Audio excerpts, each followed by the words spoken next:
कहाँ गाड़ी है आपका? बोलिए। हाँ, लखनऊ की है। लखनऊ का गाड़ी है। और बंगाल में प्रचार कर रहे हैं। बहुत बढ़िया। कितना गाड़ी आया था? 50 गाड़ी है। 50 गाड़ी लखनऊ से आया था। हाँ।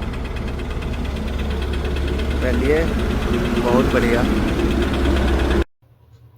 রাত বহলেই দ্বিতীয় দফার ভোট। তো আমি এই ভিডিওটা আপনাদের জন্য আনলাম, কারণ এর আগে যখন বিজেপির প্রচার হচ্ছিল সংকল্প সভা, তখন কিন্তু ইউপির গাড়ি ব্যবহার করাতে কিছু আমি বলেছিলাম যে কিছু মানে সজাগ ব্যক্তি, সজাগ জনগণ বলছিল যে বাংলায় গাড়ি ছিল না। তাদের জন্য এই ভিডিও। আপনারা দেখলেন যে ইউপির গাড়ি তৃণমূলের প্রচার চলছে, আবার ড্রাইভার বলছেন যে 50টা গাড়ি এসেছে। তো কি বলবেন দেখুন এই ভিডিওটি। বাংলায় গাড়ি ছিল না, উত্তরপ্রদেশের গাড়ি, উত্তরপ্রদেশের গাড়ি, ইউপির গাড়ি। তো এই হচ্ছে কথা। আপনারা দেখলেন যে বিজেপির যখন প্রচার চলছিল তখন ইউপির গাড়ি ব্যবহার করাতে তখন এই ব্যক্তিরাই বলছিল যে বাংলায় গাড়ি ছিল না। কিন্তু যখন তৃণমূলের প্রচার চলছে পশ্চিমবাংলায়, তো পশ্চিমবাংলার গাড়ি বাদ দিয়ে ইউপির গাড়ি নিয়ে এসে প্রচার চালাচ্ছে, এবং ড্রাইভার বলছেন যে আরও 50টা গাড়ি কমপক্ষে এই প্রচারে কাজ করছে। তো আমি বলতে চাই, এর আগেও আমি বলেছিলাম যে প্রচার চালাচ্ছে ইউপির গাড়ি হোক, যেখানকারই গাড়ি হোক, এবং পশ্চিমবাংলার যে কোনো দলই হোক, যে কোনো গাড়ি ব্যবহার করুক, সেটাতে আমার মনে হয় বাংলার সাধারণ জনগণের কোনো আপত্তি থাকার কথা নয়।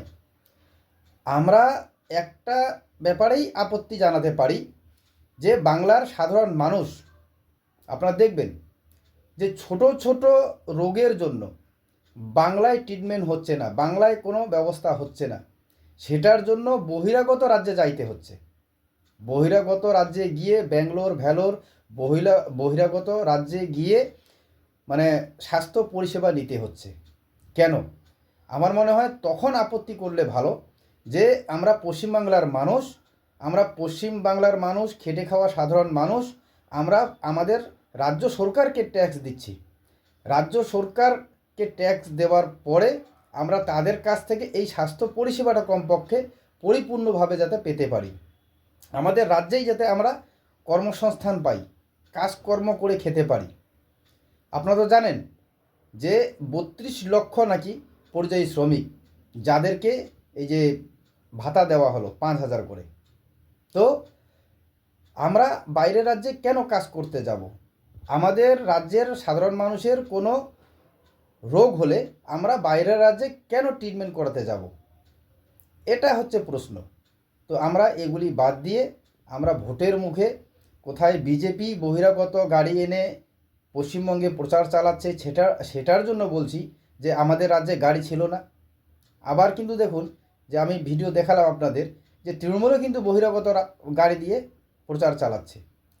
তো আমি এটাই বলতে চাই যে এটা প্রচার চালাক, তাদের প্রচার, কোথাকার গাড়ি কোথাকার কী দিয়ে প্রচার চালাচ্ছে ওদের ব্যাপার।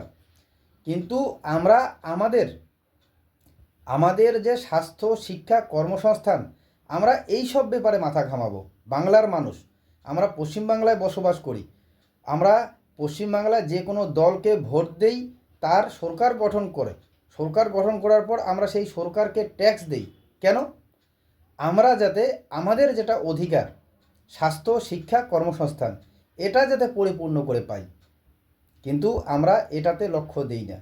আমরা লক্ষ্য দিই কোনটা? আমাদের রাজ্যে বহিরাগত গাড়ি এসে এই রাজনৈতিক দলগুলোর প্রচার চালাচ্ছে। যারা বিজেপি সমর্থক তারা তৃণমূলকে বলছি, যারা তৃণমূলের সমর্থক তারা বিজেপিকে বলছি। তো আমাদের জনগণকেও সজাগ এবং সচেতন হতে হবে।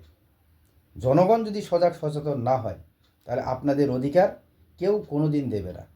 নিজের অধিকার নিজেকেই দাবি করতে হবে। কি বুঝলেন? সজাগ থাকবেন, ধন্যবাদ।